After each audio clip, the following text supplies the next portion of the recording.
দর্শক, কিছুক্ষণ আগেই ফায়ার সার্ভিস আগুন সচিবালয়ের আগুন নিয়ন্ত্রণ করতে গিয়ে ফায়ার সার্ভিস কর্মী রাস্তার এপার থেকে ওপার হতে গিয়ে ট্রাকের চাপায় তার প্রাণ গেল। সে কিছুক্ষণ আগেই আমাদের চোখের সামনে থেকে রাস্তা পারাপার হচ্ছিল, সম্ভবত পানির ফোয়ারার বেল্ট এই রাস্তার এপাশ থেকে ওপাশে নিয়ে যাচ্ছিল সে দ্রুত। সেই সময় এক ট্রাক এসে তাকে চাপা দিল। কিছুক্ষণ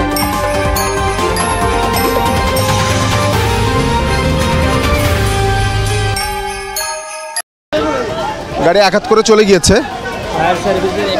ফায়ার সার্ভিসের যেই কর্মীটি এই মাত্র আমাদের চোখের সামনে দিয়ে কিন্তু এই পাইপ নিয়ে ফায়ার সার্ভিসের এই কর্মীটি জীবিত ছিল আমাদের চোখের সামনে। দেখেন মৃত্যু, আল্লাহ তাকে সে জীবন বাঁচাতে গিয়ে তারই জীবন চলে গেল। কিছুক্ষণ আগেই সে সুস্থ ছিল, রাস্তার এপার থেকে ওপার যাচ্ছিল, তখনই ট্রাক এসে তার প্রাণটা কেড়ে নিল।